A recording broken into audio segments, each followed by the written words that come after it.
Salam salam la famille Outsider, on se retrouve encore une fois pour une nouvelle vidéo. On vient de terminer la draft Bundesliga, elle est peut-être déjà en ligne ou elle va bientôt arriver en ligne. En tout cas, j'espère que vous allez apprécier. Willou, comment tu vas? Écoute, non, trop bien. C'était génial comme d'habitude de retrouver la draft et aussi de retrouver les 5 championnats majeurs qu'on a vus ce week-end. Franchement, la rentrée, l'autre jour, j'ai fait un petit tweet en mode les périodes du foot que vous préférez. Moi, je crois que mon top 3, c'était, enfin, c'est pas je crois, c'est je sais, c'est phase de groupe de Coupe du Monde en premier, ça c'est toujours génial. Février, quand la Ligue des Champions reprend. Mais en troisième, août, fin août. La rentrée, la reprise des championnats, il y a encore toutes les storylines qui sont pas écrites. Tu essayes de découvrir, un peu anticiper. Il y a des trucs qu'on n'attend pas. Genre, il y a quand même, je sais pas, on va parler de tout, mais Chelsea là contre West Ham, j'ai trouvé ça encourageant. Et puis là, t'as l'entrée de Caicedo, la grosse recrue. Et il y a vraiment des débuts difficiles. Et 1 million de choses. Donc, non, j'adore ce moment.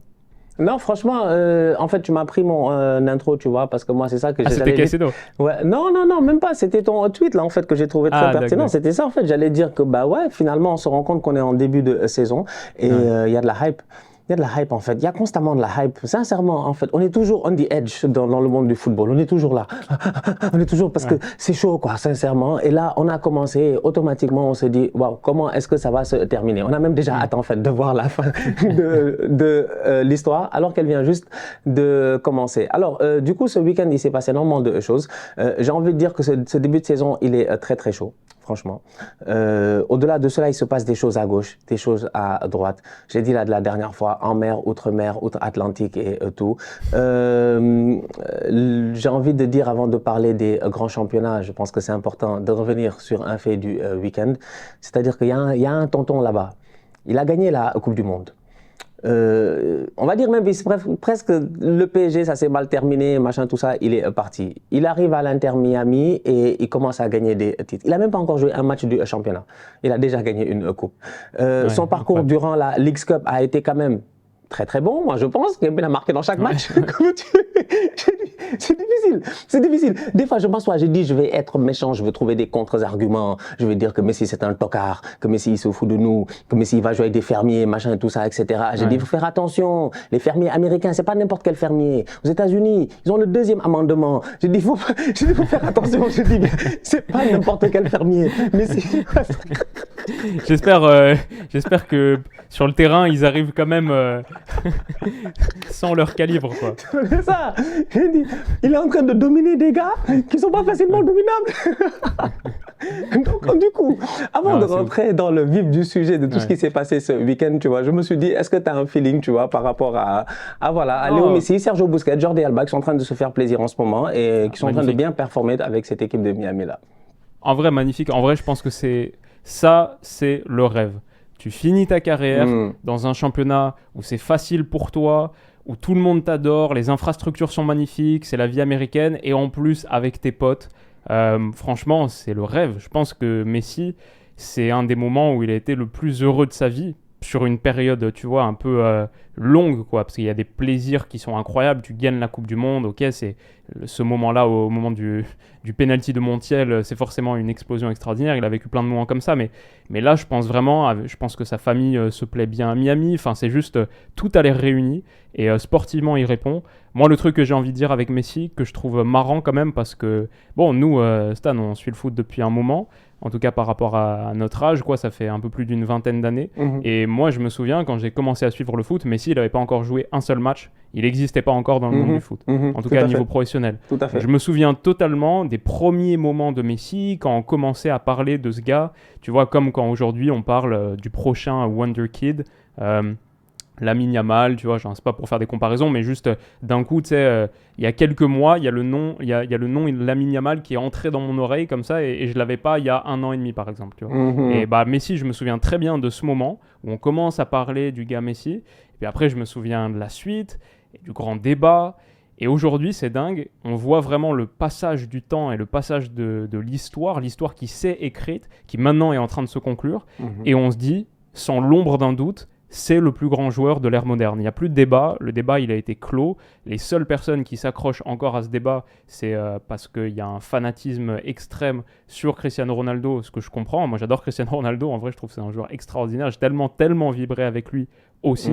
J'ai pas envie de choisir, entre guillemets. Mais c'est sûr, genre, objectivement, le mec, maintenant, il a gagné la Coupe du Monde, il a gagné plus de ballons d'or, il a quasiment tout plus gagné à part la Ligue des Champions. Mais grosso modo, voilà, genre, c'est le plus grand joueur de l'ère moderne. C'est maintenant clair, défini, établi. Il a fini ce débat.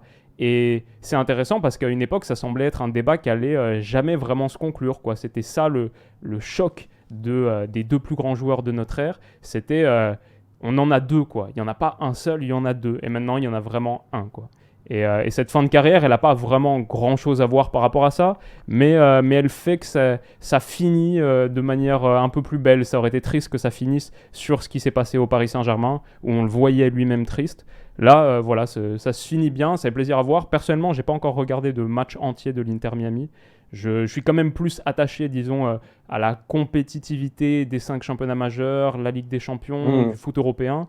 Et c'est tard aussi, c'est tard dans la nuit. C'est sûr. Mais quand je vois les highlights comme ça me fait plaisir pour lui. Il a tellement marqué le foot et je pense qu'il mérite que ça se finisse bien pour lui. Donc du coup, là, il est en train de vivre sa best life, c'est la vie en rose, à l'image de son maillot.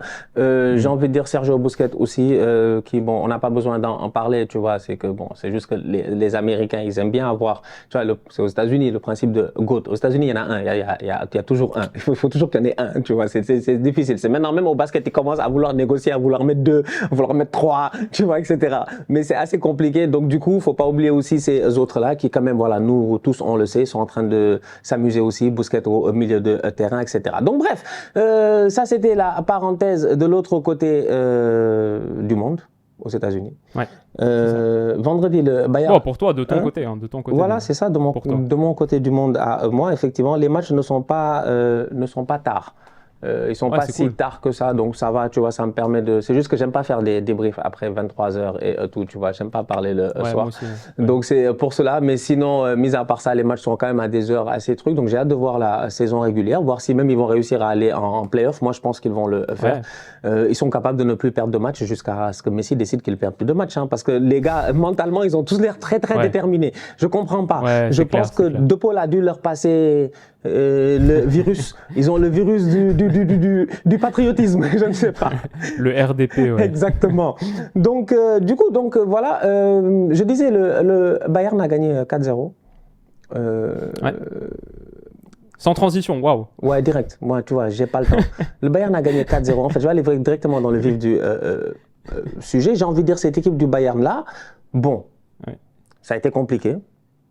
Jusqu'à ce que le coach Tuchel, il est venu lui-même, il sait que c'est assez difficile pour lui, c'est pas facile, on a compris, la saison passée, le changement de direction, les Oliver Kahn, tout ça, les changements de coach, Nagelsmann, le changement au mauvais timing un tout petit peu, qui va plomber, j'ai envie de dire, cette fin de saison du Bayern là, même s'ils s'en sortent, ils sont champions parce que Dortmund choke. Tu regardes ça et tu te dis, tu commences ta saison, super coupe, on te tape, tu fais rentrer ton joueur top signing et tout, tu viens de virer ton top signing aussi. Faut pas l'oublier, tu as viré ça à Sadio Mané, donc là tu allais chercher un autre top signing en te disant peut-être que lui il va performer. Tu vas chercher ton Harry Kane, le coach, les premiers mots ils sont quand même lourds, tu vois. Moi j'ai bien aimé quand il dit je m'excuse. Il s'est excusé auprès de Harry Kane. Il a dit qu'il ne comprend pas ce qui s'est passé après le match quand ils ont perdu la dernière fois face à Leipzig. Les premiers mots, il te dit c'est je m'excuse auprès de Harry Kane pour cette performance-là, en fait, pour son premier match, pour qu'il ait eu à avoir cette performance-là. Intéressant. Par contre, là, dès ce week-end, ils se sont gérés. Dès ce week-end, ils sont revenus quand même au top et ça coïncide un tout petit peu avec ce qu'on a eu l'occasion de voir. Au milieu de terrain, il y avait quelque chose qui manquait, mais là, Goretzka, Kimmich, les deux, ça a fait la paire. Sur le côté, ça libère automatiquement les boys. Les ailiers, ils ont été très... Les latéraux, Alphonso Davies, ils ont fait une top performance. Tu te dis, c'est Alphonso Davies. Mazraoui fait une top performance. Kingsley Coman, Leroy Sané, il se gère. Musiala, Harry Kane, ça fonctionne très bien. Même les gars qui rentrent, tu te dis, ok, c'est cool parce que Tuchel, cette année, il a peut-être une équipe avec une bonne hiérarchie. Tuchel, il aime bien ça. Et je pense que ça va l'aider. Parce que Choupo-Moting, il sait que Harry Kane, il est devant lui. Le boy tel, il sait qu'il est entre les deux, mais il sait qu'il a la jeunesse et qu'on va lui donner du temps de jeu. Et donc, ça donne des gars qui auront toujours cette faim-là, toujours cette envie-là de performer. Je pense qu'il y a moyen de retrouver. Peut-être qu'on a voulu enterrer le Bayern très vite, très tôt parce que c'est compliqué. Mais moi, je reste convaincu que ce Bayern-là peut quand même faire une top saison et être compétitif, le plus important, surtout en Ligue des Champions. Ouais, c'est clair, c'est plus important que de remporter la 12e. Oui, c'est plutôt la Ligue des Champions. Ouais, c'est clair, c'est clair. Non, écoute, j'ai pas vu le match du Bayern, c'était vendredi soir, mais ouais, j'ai vu les highlights. Ça fait plaisir pour Kane, même il donne la passe décisive. On a vu une équipe qui est capable, un peu comme d'habitude, de se mouvoir dans le grand espace avec beaucoup, beaucoup de vitesse. Donc, non, c'est bien pour eux. Maintenant, le Bayern, c'est toujours très difficile à juger avant le printemps, quoi. Donc, c'est comme le PSG, j'ai envie de dire, on verra en février-mars, c'est là que c'est vraiment important. Mais ça démarre bien et la Bundesliga est kiffante parce qu'il y a ce Bayern avec Kane qui a maintenant genre, pas mal d'intérêt. On a tous envie de voir ce que Kane ça va donner. Mais puis il y a aussi Leverkusen-Leipzig qui était un super match, ça pour le coup que j'ai vu. Dortmund qui a un petit peu de difficulté, qui a eu un petit peu de difficulté au départ. Mais Leverkusen-Leipzig, les deux peuvent être des contenders pour le titre cette saison. Hein. Leverkusen part peut-être d'un peu plus loin, mais ils ont battu Leipzig en étant hyper intéressants. Les deux ont très très bien recruté. Donc non, cette Bundesliga est vraiment attirante. Tu penses que Xabi Alonso, ça peut aussi être peut-être path to the glory? Parce qu'à la fin de la journée, je pense que Carlo totalement. Ancelotti, voilà. Jusqu'à présent, quand il va partir là, Carlo, à la fin de la saison, je pense, ouais, là, ça va.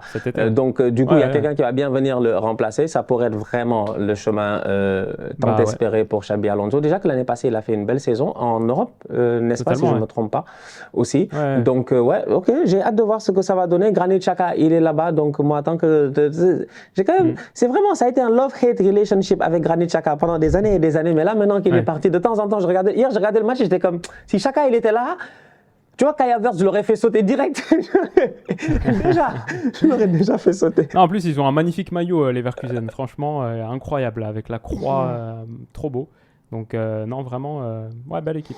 J'ai envie de te parler d'arbitrage un peu, vite fait, parce que ça va me permettre de pouvoir faire pas mal de sujets en même temps par la suite. Je sais pas, qu'est-ce que tu sens en ce moment, ce début de saison? J'ai envie de dire, nous, on a fait la pré-saison. Voilà, on a fait notre pré-saison. Toi, tu as fait tes drafts, tes préparations. Tu vois, jusqu'à tu as fait des vidéos, l'Apache, le Faucon, tout ça. Le gars est parti sur un autre délire. Il a commencé à ramener des anciens, des momies, je dis bien, des Carles Puyol et puis tout ça. Donc, tu vois que le Panthéon. Gros, je suis en train d'en faire un sur Crouch, là, Peter Crouch. Sacré profil. Avec les danses de robots, tout ça. Donc, quand tu regardes ça, tu te dis, voilà, chacun est en train de faire sa pré-saison. Les joueurs ont fait leur pré-saison et tout. Mais les arbitres n'ont jamais fait de pré-saison. Je pense qu'en ce début de saison, il faut leur parler parce qu'il y a des choix que moi, je ne comprends pas et des décisions que je ne comprends pas. Je vais en donner quelques-unes en vrac comme ça. Tomiyasu hier, Arsenal, voilà, pour moi, je pense que franchement, la VAR doit intervenir. On nous dit dans le cas d'un deuxième carton jaune, la VAR n'intervient pas. Comme j'ai eu l'occasion de dire, moi, je m'en fous de cette règle-là. Je commence à en avoir marre parce que je dis, pourquoi tu me montres le ralenti? Tu donnes un deuxième carton jaune, il n'y a pas faute. On voit tous, il n'y a pas faute. Mais tu me montres le ralenti. Donc, quel genre d'injustice, moi, je vis assise dans mon canapé? J'ai mal. Je me dis, mais c'est du foutage de gueule, en fait. Ne me dis pas que la règle, elle est comme ça, alors que l'injustice, elle est là. Et qu'on la voit tous. Donc, Tomiyasu en est un. Je regarde le match du Barça. Là-bas aussi, il s'est passé des choses. Lamine Yamal, je suis désolé pour moi. Il y a penalty. J'ai dit, moi je suis désolé, j'ai dit, il y a épaule contre épaule. Quand on dit épaule contre épaule, c'est que vraiment, c'est ça. Même, on peut te pardonner. Si tu as une épaule un peu trop large, il y en a, ils sont un peu trop, tu vois. Les épaules un peu trop larges, on peut te pardonner jusqu'ici. Mais quand tu le pousses sur le dos, il y a penalty. C'est pas une question de. J'ai dit, c'est parce que le petit, il a 16 ans qu'on l'a pas respecté. Si c'était dans sa catégorie, on aurait sifflé penalty. Qu'un petit de 15 ans pousse un petit de 15 ans, on siffle penalty. Donc à un moment donné, je dis, faut pas me dire qu'il ne mange pas assez, il est pas assez solide sur ses pieds et tout. Il a fait des crochets là-bas, mais c'était dangereux. Bref, on va en parler. McAllister, même dans le même match, Lewandowski, il a pris un truc, j'ai rien compris. Là aussi, j'étais assis, j'ai dit, mais attends, mais l'arbitre va bien aller voir à la VAR. Il n'est pas allé voir. McAllister. Alors ça, c'était choquant. Mais ça, franchement, tout le monde était d'accord ce week-end, il n'y a pas pénalty. Je dis, mais attends, j'ai dit, l'arbitre là. Il n'y a pas carton rouge. Je veux dire, quand même, franchement, je pense que c'est 3 matchs de suspension, Willou. 3 matchs de suspension, c'est beaucoup. Liverpool n'ont pas de milieu de terrain. Ils veulent acheter des milieux de terrain. Pour eux, c'est vraiment problématique. Non, c'est clair, c'est terrible. C'est quand même. Au moins, Szoboszlai a fait un bon match, mais c'est non, pas sérieux. Compliqué pour donc, du coup, j'en arrive à la conclusion en ce début de saison. Romero, la main dans la surface, là. Mais c'est abusé. Alors là, ça c'était abusé. Alors là, la VAR a checké, la VAR a dit, la VAR a dit, c'est unintentional. J'ai dit, mais qu'est-ce qui est intentional de nos jours? Franchement.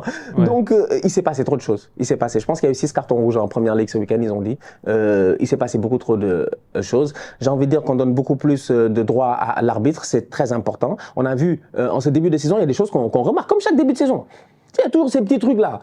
On a vu que dès que tu te plains, tu parles, Community Shield, Arteta, il a dit, hey, on lui a donné carton jaune. Oui, c'est vrai. Carton jaune direct. C'est vrai, ils ont implémenté cette règle maintenant en première ligue. C'est ce que j'ai dit, c'est tout ça, c'est à cause de José Mourinho, Bilou. C'est parce qu'il allait traumatiser le frérot Taylor. C'est pour cela, en fait, tout ça, c'est à cause de José. C'est le truculent. Donc, qu'est-ce qu'on devrait faire, en fait, dans ce début de saison? Est-ce qu'on devrait En vrai, moi, ce que je trouve vraiment problématique, parce qu'après, là, on est quand même... moi aussi, je trouve qu'il y a plein de trucs qui étaient choquants ce week-end, mais ça relève plus de l'anecdotique, tu vois. C'est des anecdotes qui nous ont marqués. Moi, le vrai problème que j'ai avec l'arbitrage, c'est que les règles sont pas claires. Et encore, je sais que le foot, c'est un sport fluide, soumis à interprétation. On a besoin d'un interprète parce que c'est tellement fluide que tu peux pas trancher tout noir, blanc, c'est comme ça, c'est comme ça. C'est la nature même du sport qui est de cette manière-là. Mais en vrai, mec, moi, je suis quand même censé savoir ce que c'est la règle de la main. Et à une époque, j'ai même fait une vidéo, genre ce que c'est la règle de la main, ok, maintenant c'est ça, etc.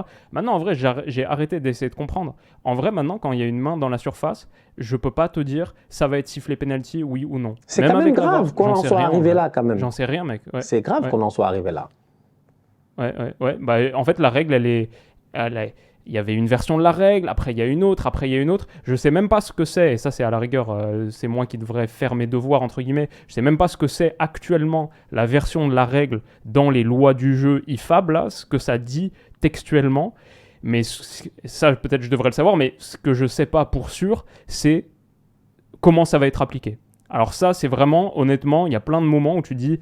Non mais ça, genre la main de Romero là, je le vois checker à la VAR, je me le mets dans mon carnet, je mets ok dans ma prise de notes, je fais ok ça va être penalty intéressant, United a réussi à provoquer un penalty machin, pas penalty, quoi mais dans quel monde ça c'est pas péno, et puis il y en a d'autres, donc c'est ça. Et ça te crée une jurisprudence au courant de la saison parce que celle-là elle a marqué les esprits, hein. Elle est au début de la saison, nous on attend parce que franchement le jour où il y aura une main machin, parce que là franchement je peux pas comprendre, tu peux pas défendre, si tu défends comme ça et que là, voilà mon gars, pardon. En plus, c'est le même arbitre, Michael Oliver, qui avait donné la main de Guendouzi quelques jours plus tôt dans Marseille-Panathinaikos. Effectivement.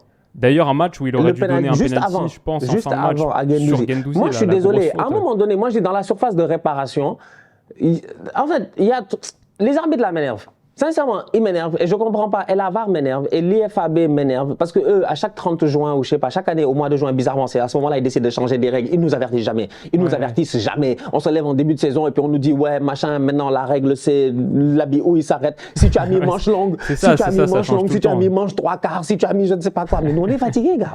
On est fatigués, sincèrement. Parce que la dernière fois, je dis Guendouzi, même chose. Guendouzi, Lamine Yamal, le joueur, il rentre dans la surface de réparation, il passe devant toi, mais tu mets tes mains sur son dos, il y a faute.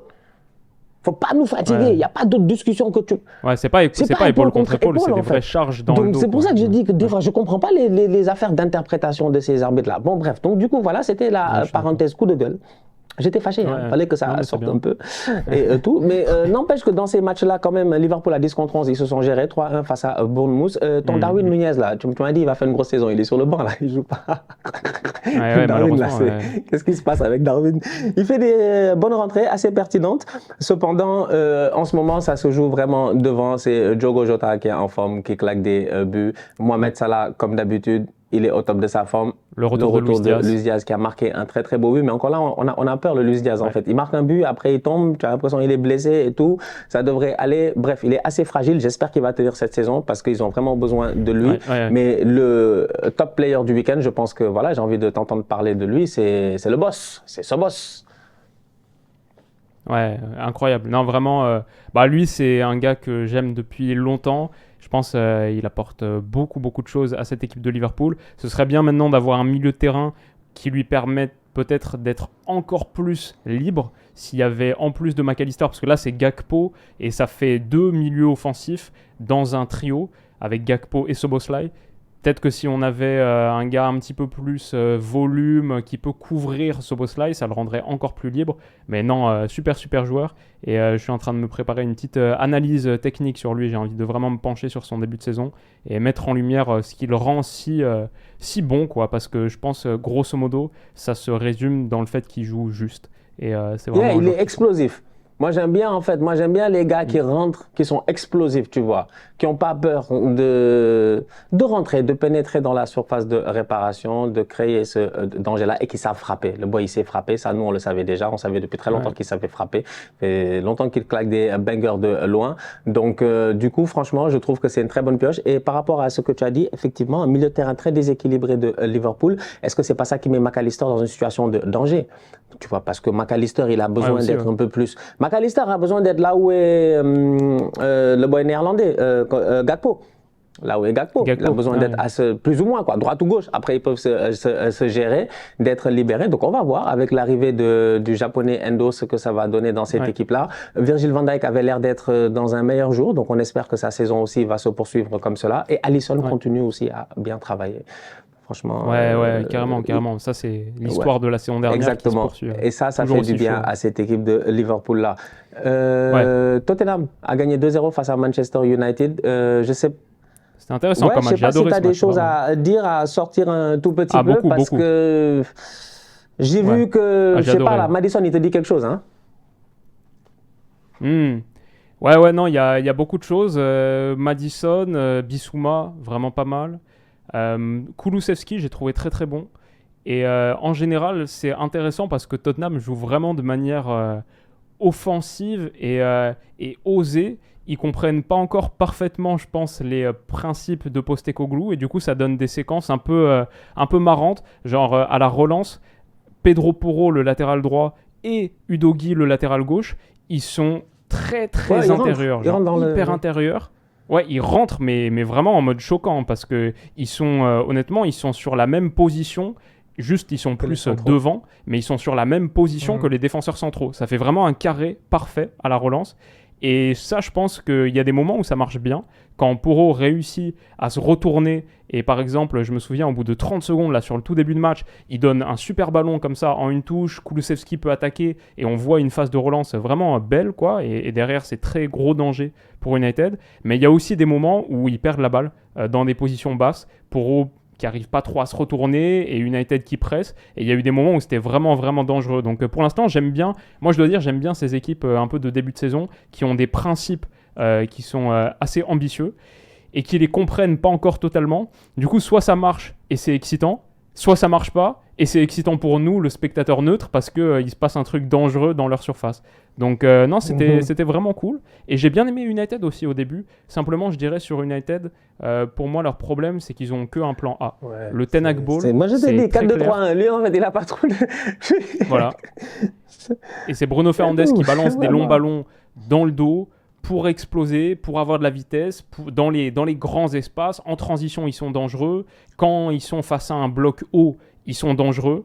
Mais quand ils doivent rattraper un retard et que l'équipe adverse peut un petit peu plus se replier et laisser United faire le jeu, ils ont beaucoup de mal. Beaucoup de mal sur le jeu placé. Et ça, c'est un petit truc qui m'inquiète pour eux. Mais pourtant, quand c'était à 0-0, j'ai adoré United. Et en vrai, ils auraient dû marquer le premier but. Il devait y avoir penalty, la première mi-temps. Je pense qu'il y a une action... penalty. La tête de Bruno. Oui, la tête de Bruno, ça c'est assez abusé là, franchement. Et il sait pas. Elle est hardcore. Rashford, il y a Rashford, Vicario, il sort une belle parade là. Il y a le boy là aussi, comment il s'appelle, Garnacho sur le côté. Je pense qu'il y a un moment donné où je pense qu'il peut tenter une frappe, où il peut ouvrir.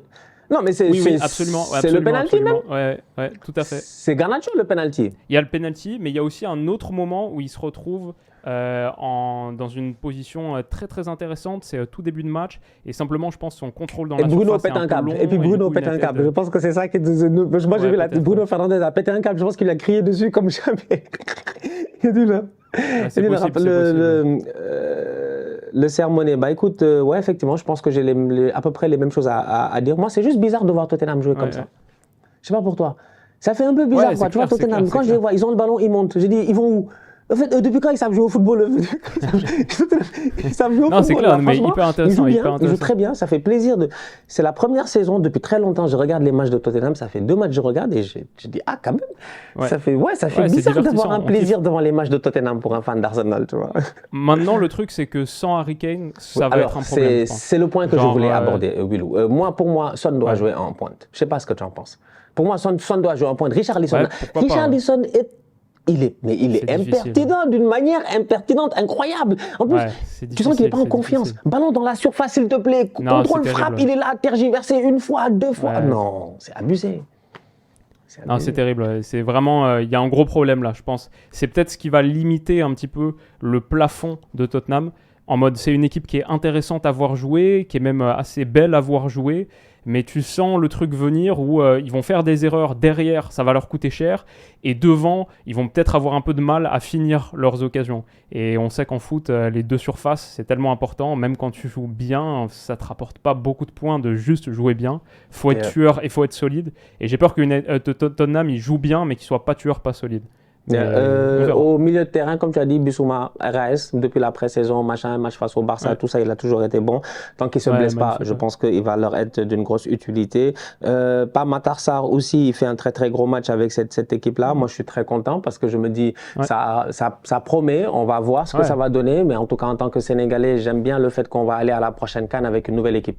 Ça, moi, ça me rassure beaucoup. Moi, j'aime pas les affaires de machin, on a été champion, on ramène les mêmes. Non, c'est bien. Là, on a des Iliman Ndiaye par-ci, on a des Jackson par là, on a des Matar Sarr par là. On a plein de... C'est clair. Non, mais Nicolas Jackson d'ailleurs, en passant, parce que, attends, avant de parler de cette équipe de Chelsea-là, j'avais quelque chose à dire au niveau de United. Non, c'est les tocards. United, franchement, ils n'ont qu'à aller chercher des milieux de terrain. Parce que là, même Casemiro, il n'a pas l'air sharp. Je comprends pas. Il a l'air fatigué, physiquement, on sent que c'est un peu difficile. Je sais pas ce qui s'est passé durant l'été, tu vois, le Casemiro de l'année passée, tout ça. Enfin, il n'y a que Varane, il a l'air en forme. Franchement, dans cette équipe-là, je regarde. C'est assez compliqué. Écoute, on va voir ce que ça va donner pour... Rashford doit se gérer. J'avais dit ici que Martinelli... J'avais comparé la saison passée, Martinelli et Rashford, les fans de United sont fâchés contre moi. Ils se sont fâchés contre moi. Tu sais, quand les gars se fâchent contre toi, ils coupent la séquence, ils vont sur Twitter, ils font des trucs, ils bookmarkent, machin, etc. Je me souviens de ce débat. J'ai dit, mais Rashford doit se gérer. Franchement, en fait, je sais pas, il y a quelque chose en fait dans cette équipe-là, c'est dommage. Tant de talent.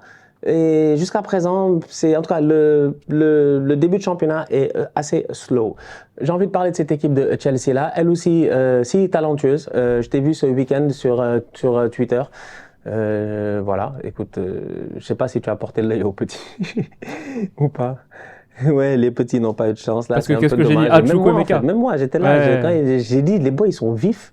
Jackson, Chukwuemeka, c'est puissant, ça va vite. C'est des boys, ça joue dans la verticalité, en fait. Moi, j'aime bien ça, en fait. Tu vois, c'est direct football. Un peu plus de chance et ça va sûrement commencer à claquer début au niveau de Nicolas Jackson. Mais Chelsea perd encore une fois un joueur offensif après Christopher Nkunku qu'ils ont perdu sur blessure pour quelques mois. Ils viennent de perdre Chukwuemeka aussi qui s'est fait opérer, qui a été perdu. Donc du coup, c'est un peu compliqué parce que financièrement aussi, je pense qu'ils ne peuvent pas faire tant de délire que ça. Ils ont quand même beaucoup dépensé là, ça suffit. Ça fait 3 mercatos qu'ils enchaînent. Caicedo est arrivé, premier match compliqué. On me parle du retour peut-être de Lukaku. Ouais, on n'est pas encore le 31 août, mais Lukaku, il est là, hein. Il est là, il est on payroll. Il n'a pas de club. Donc, je me dis, il a besoin d'un backup, en fait. La vérité, elle est là. Je ne sais pas. Je ne sais pas ce que tu en penses, cette équipe de Chelsea-là. Mais je la trouve assez intéressante en ce début de saison sous Pochettino, même si les points ne sont pas forcément au rendez-vous. Un truc que j'attendais pas sur ce début de saison pour Chelsea, c'est Raheem Sterling. Je trouve qu'il fait vraiment un gros début de saison. Il a fait un gros match. Vraiment pas mal. Énorme. Vraiment pas mal. Énorme. Et dans la foulée de ce qu'il a montré même sur le match précédent. Donc ça, c'est un truc que j'attendais pas. Et c'est pas mal parce qu'on en parlait un petit peu tous les deux. Chelsea, plein de joueurs que tu as envie de suivre, mais ça manque de tauliers, de leaders. On disait, il y a Thiago Silva, il y a Raheem Sterling. Mais je pense qu'ils ont besoin d'un gars avec plus d'expérience de Première Ligue, comme Sterling, qui amène un petit peu les genoux avec lui. Et je pense que c'est une très bonne chose pour Chelsea qu'il soit aussi chaud. En tout cas, personnellement, je ne l'attendais pas. Et sinon, je dirais que Enzo Fernandez, il est toujours pas mal. Mais peut-être un truc qui me déçoit, c'est... En fait, Chelsea, je trouve, ça joue plutôt pas mal. En vrai, pareil, contre West Ham, tu sais, ils prennent le premier but sur le coup franc de Ward-Prowse, là, sur le corner de Ward-Prowse, la tête d'Aguerre, là. En vrai, ça, c'est un match... Ils reviennent vite à un partout. Après, ils ont le penalty pour marquer le 2-1. Moi, c'est un match, comme ils sont en train de jouer. À un moment, ils font 9 tirs à 2. Je crois qu'ils sont 9 tirs à 2 entre le moment où ils concèdent le premier but et la fin de la première mi-temps. Et ils sont à 85% de possession. En vrai, West Ham ne voit plus le jour.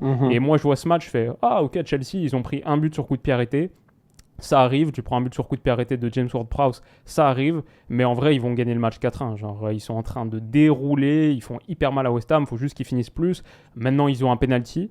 Et non, ils tombent un petit peu dans le truc, ils convertissent pas leur penalty, et retour de seconde période, ça s'arrête un petit peu de jouer. En tout cas, c'est plus sur les bases de la fin de première. Ensuite, ils prennent ce but d'Antonio, etc. Mais juste, moi, Chelsea, j'ai un petit peu peur qu'il y ait un bon fond de jeu, qu'il y ait des choses intéressantes, qu'il y ait des joueurs intéressants. Mais j'ai un peu peur que s'ils enchaînent trop de mauvais résultats, un peu pas de chance, entre guillemets, comme ça, qu'ils perdent confiance et que ça devienne vraiment mauvais. Alors que pour l'instant, je trouve les résultats sont pas ouf, mais le jeu est pas mal. Genre, pour l'instant, ils ont 1 point au bout de 2 matchs. Mais contre Liverpool, je les ai trouvés bons. Et contre West Ham, sur toute la première période, je les ai trouvés vraiment pas mal en vrai. Donc c'est un peu ça le truc qui m'inquiète pour Chelsea. Et typiquement, tu vois, j'ai peur qu'un Jackson, que je trouve vraiment intéressant, mais qui n'a pas encore fini ses actions et qui a manqué un petit peu de qualité à la finition, j'espère que ça va pas trop entamer sa confiance. Et je dirais pareil pour Mudryk. Mudryk, je pense que c'est un top joueur, mais pour l'instant, ses entrées, contre Liverpool, elle était pas mal, mais là, contre West Ham, il a fait vraiment une très très mauvaise entrée. Et tu sens que physiquement, niveau mentalement, sur la confiance, c'est un peu shaky, quoi. Et c'est ça le truc qui m'inquiète pour Chelsea, c'est j'espère qu'ils vont enchaîner leurs bons résultats, mais après là, je crois qu'ils jouent Luton. Prochain match, ils jouent Luton à domicile. Ça reste un mini derby dans le quartier, j'ai envie de dire, dans la ville. Mais l'aéroport, ils jouent l'aéroport. Ouais. Ils ont 3 matchs accessibles, ouais. Donc il va falloir vraiment qu'ils fassent attention. Et comme tu as dit, la confiance, moi c'est ça qui m'inquiète un peu, tu vois. Ouais. Parce que ça joue bien. Ça joue bien, il faut dire les choses telles qu'elles sont là. C'est un nouveau coach, c'est une nouvelle équipe. Tous les anciens un peu, ils sont partis. Tout le gros recrutement, plein de joueurs qu'ils ont achetés, ils sont partis. Donc la vérité, c'est que le gars, il recommence quand même presque à 0. Donc là, quand tu vois ce qu'il est en train de faire en ce moment, tu te dis, ok, je vois où est-ce qu'il veut aller. Ça fait du sens là où il veut aller. Mais malheureusement, il n'a pas de chance parce qu'il a des blessés. Il a même beaucoup trop de blessés. Et en plus de ça, il a un fair play financier qui, à un moment donné, va venir toquer à la porte en fait de Chelsea. Il va falloir qu'il se gère. Donc on va voir. C'est un peu dommage. Ouais. Tu vois, pareil pour Caicedo, qui commence sa carrière à Chelsea en donnant un penalty, en faisant une mauvaise entrée. On sait que c'est des joueurs talentueux. Juste, tu sais aussi à quel point les débuts d'histoire, ils sont importants pour te mettre un petit peu dans le move, dans le groove et performer, quoi. Donc voilà, la pression. Début d'histoire, attention à ce qui tourne pas mal, quoi. Et ça commence dès la semaine prochaine, effectivement, face à Luton. On va voir ce que ça va donner. J'espère qu'ils ne feront pas de contre-performance parce que sinon, ça commencera à être assez compliqué. Là, Manchester City, de leur côté, comme j'ai dit, Arsenal a gagné 1-0. City a gagné 1-0. Voilà, c'est comme ça. Il ne faut pas trop nous fatiguer. On est venu, nous, on a gagné 1-0. Le match a été compliqué. On en a parlé, l'arbitrage, tout ça. Mais cette équipe d'Arsenal-là montre des choses qui sont assez intéressantes. Declan Rice au milieu de terrain. Thomas Partey, latéral droit, hybride, j'ai envie de dire, ou volant, chacun avec son vocabulaire, de voir comment est-ce que, voilà, il y a une animation de jeu qui est assez intéressante au niveau de cette équipe d'Arsenal-là. Manchester City aussi, c'est assez fort. On a vu Phil Foden qui a remplacé Kevin De Bruyne, qui a été excellent en fait en électron libre, il se fait plaisir, difficile de lui prendre le ballon, belle protection de balle, très bon dribble, très bon dribbleur. Ça va être sa saison, je pense. Il va être très chaud, je pense. En tout cas, durant la première partie de saison, là, je pense qu'il va nous fatiguer. Alvarez, il est là pour faire le lieutenant, deuxième attaquant, le Glock. Boum, ça rentre. Donc voilà, Haaland, il fait ses matchs, il a eu des occasions, il s'en est créé pas mal de tirs, un bon gardien de but, donc Pope. J'ai envie de dire, moi j'ai pas trop envie de parler d'eux, quoi, voilà. Ils ont gagné 1-0, c'est bien. Je pense. C'est Newcastle, ils m'ont déçu. C'est Newcastle, ils m'ont déçu. C'est Newcastle, ils doivent faire match nul en fait. Newcastle doit faire match nul 1-1. Ils se gèrent pas, donc voilà. Surtout après avoir tapé Aston Villa, doublé d'Isak, Tonali en feu et tout, ça avait tellement bien commencé pour eux. Bon là, tu prends ton petit 1-0 contre City, mais Newcastle, attention, hein. Attention parce que ils seront encore là. Moi, c'était un peu le truc. Ok, Newcastle, maintenant qu'ils ont fait la Ligue des Champions. Peut-être qu'ils vont avoir une petite saison quand même de transition, d'adaptation. Franchement, ils ont démarré très fort contre Aston Villa. Et ça risque d'être encore costaud cette année. Moi, je dois dire sur Arsenal, si je peux envoyer une petite pique, c'est que j'ai bien aimé le début de match, la première journée contre Nottingham Forest. Mais hier soir, je me suis un peu endormi quand même. Hein, contre Crystal Palace. Après, Crystal Palace, c'est jamais facile, surtout chez eux. Mais ouais, c'était un peu moins emballant que l'Arsenal de la saison dernière. Tu veux faire quoi contre... Bon, déjà à la base. On repart sur 15 minutes. Déjà à la base. Tu veux faire quoi quand tu joues contre les têtes de l'assaut là? Tu as vu les gars là, ils sont là. Ouais. Ils ferment le jeu. Roy Hodgson, franchement. Mais Roy Hodgson, Robertson, c'est notre arrière-grand-père. C'est même pas notre grand-père, c'est notre arrière-grand-père quand même, franchement. Il est là-bas, il nous fatigue. Système de jeu assez défensif. C'était pas très intéressant, je te l'accorde pleinement. Mais la vérité, c'est qu'il cherche à être intéressant. L'année passée, on a été intéressant toute l'année. On a été l'attraction, on a été l'intérêt. Arsenal par-ci, Arsenal par-là. L'éléphant est par-là, ils sont sur l'arbre. Comment ils ont fait? Ils sont premiers, ils ont réussi. L'année d'avant, ils ont perdu 3 matchs d'affilée. Brentford, Chelsea, Manchester City. Comment ils font cette année pour être... Ouais, cette année, nous... Non, c'est bien, il faut les gagner. On a compris qu'on est en soum-soum, tu vois. C'est tranquille, c'est relax, c'est posé. On y va petit à petit, week-end après week-end. On suit City, ils gagnent 1-0, on gagne 1-0. C'est vraiment c'est simple que ça.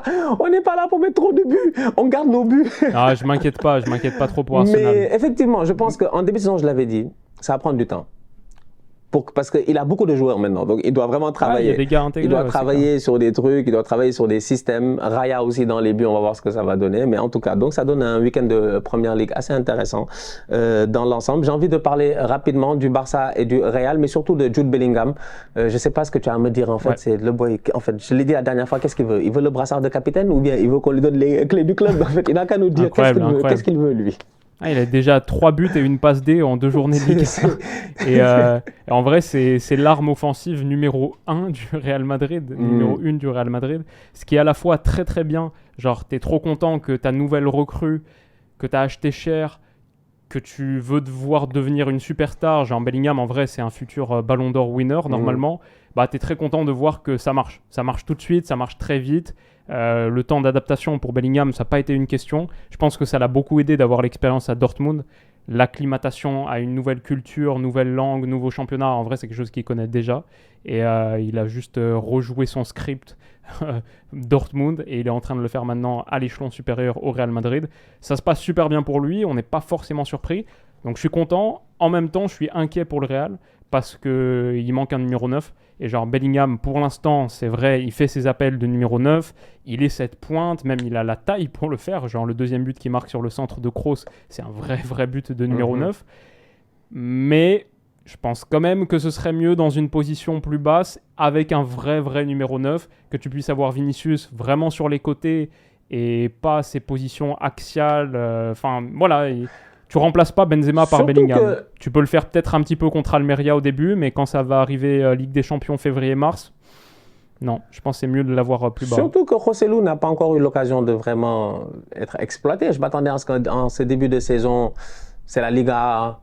Lui, il a performé en Liga, c'est des défenses qu'il connaît plus ou moins, tu vois, par rapport à l'année passée. Je m'attendais à ce qu'il tente un système en se disant, bon, voilà comment je vais jouer si j'ai un 9, tu vois. Mais Joselu ne joue pas forcément, il rentre en cours de jeu. Mais bon, en ce moment, c'est vraiment Bellingham show. Donc, ouais, comme tu dis, on va voir. En fait, peut-être la bonne chose pour le Real Madrid avec ça, quand même, c'est qu'ils ont un milieu de terrain tellement fourni. En vrai, le Real Madrid, quand tu regardes les titulaires et les remplaçants, c'est le meilleur milieu de terrain d'Europe, je pense. Bellingham, Kroos, Modric, Tchouaméni, Camavinga, Valverde, juste ces 6-là, là, et encore il y en a quelques autres. Enfin, c'est tellement extraordinaire que je comprends aussi la tentation d'Ancelotti d'en mettre 4 plutôt que 3. Je comprends la tentation de mettre Bellingham et de te dire il va occuper cette position un peu hybride et je me passe de Joselu, mais ça me permet de mettre derrière, je crois que c'était Kroos, Tchouaméni et Valverde qui étaient titulaires contre Almeria. Je comprends ça. Et donc, et il a le flair. Il y a des bons joueurs sur le terrain. Flair du buteur aussi, hein, franchement. Jude, il a vraiment un flair de buteur. Écoute, on va voir ce que ça va donner au courant de la saison. Mais en tout cas, en ce moment, c'est lui qui est en train de performer, qui est au top. Le Real aussi, ils ont eu des blessés, surtout défensivement. Donc là aussi, il va falloir garder un œil là-dessus. C'est vrai aussi que un dernier truc là-dessus, si on doit créditer une chose à Ancelotti, c'est qu'il n'a pas peur de réinventer tactiquement certains trucs. On se souvient d'Angel Di Maria en numéro 8, milieu relayeur. Ouais, effectivement. Parmi plein d'autres choses, j'avais fait cette vidéo sur Ancelotti. Pour le coup, c'est un tacticien assez flexible, tu vois, il n'a pas révolutionné le foot, mais par contre, changer un joueur de position et inventer un petit truc sur une saison, ça c'est un truc qui est totalement dans son répertoire. Donc à voir si le Bellingham 2023-2024 de sa première saison au Real Madrid, peut-être que c'est, tu vois, peut-être que c'est quelque chose qui va un petit peu marquer ce moment d'histoire du foot et peut-être le développer aussi. Peut-être qu'il va devenir un bien meilleur buteur et qu'après, quand il redeviendra milieu de terrain sur les saisons d'après, s'il reste comme ça sur un moment, peut-être il sera ce mec qui marquera 15 buts par saison, notamment parce qu'il a appris 2-3 trucs en étant une pointe. Mais c'est intéressant. Bellingham, Mbappé, ça marche? En termes de personnalité. Ouais, bah du coup, si t'as Mbappé, je pense que tu remets Bellingham à sa position normale. Quoi. Pas de football. Non, Willou, pas de football. Willou, de personnalité. Tu as vu le petit Bellingham, là, comment tu vois, moi, en fait... J'ai cru que tu allais me parler de cheveux et de mettre son doigt sur les cheveux. Non, j'ai vu ça passer sur les réseaux. Les boys, là, ils sont trop bêtes.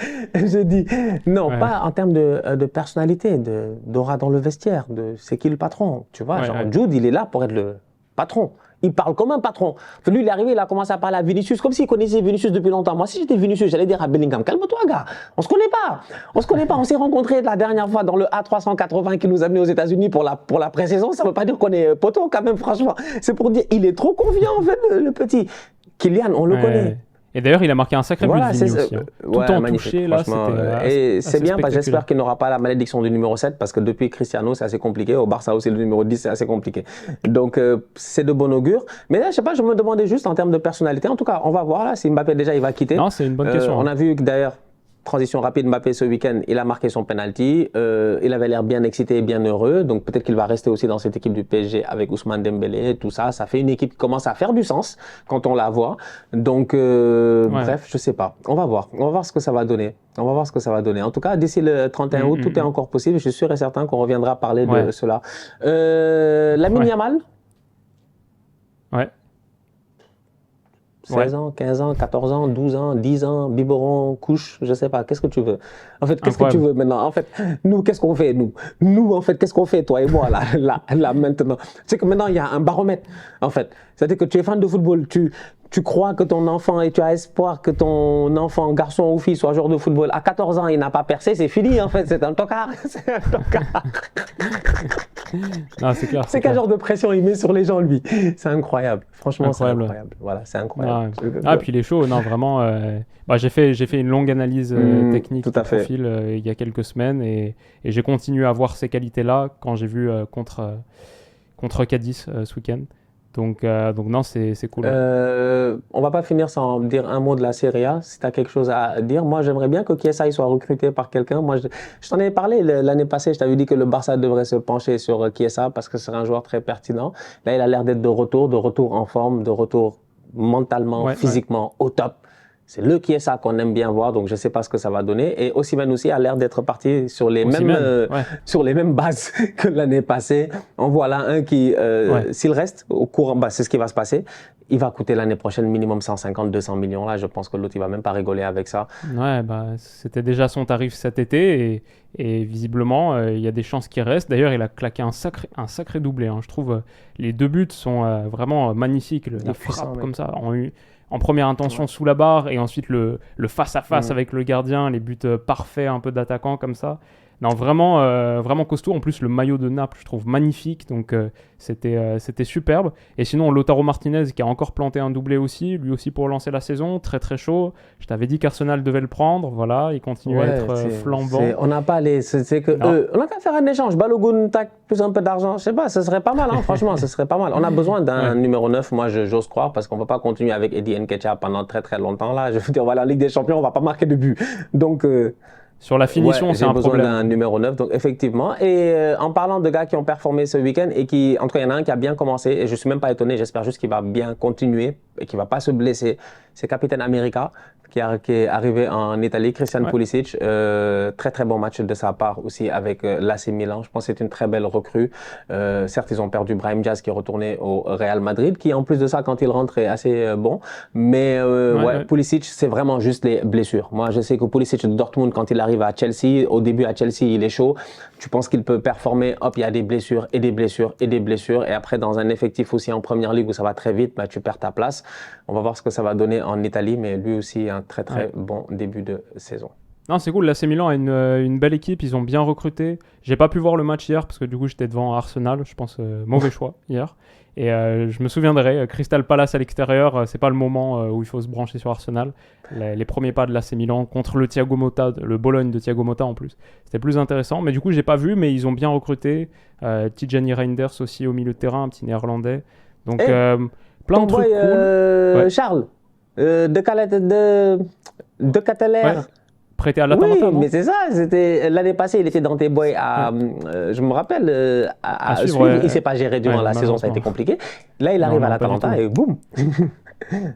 Il a marqué ce week-end. non, c'est Ça a cool, l'air c'est d'être cool. parti hier. Peut-être le déclic. Donc, j'espère que ça va Ouais. marcher pour lui. Donc, je pense qu'on a CDK. fait le tour quand même, très longue vidéo. Parfait. La famille, écoutez, voilà, on se capte très bientôt pour une nouvelle vidéo. Willou, la draft.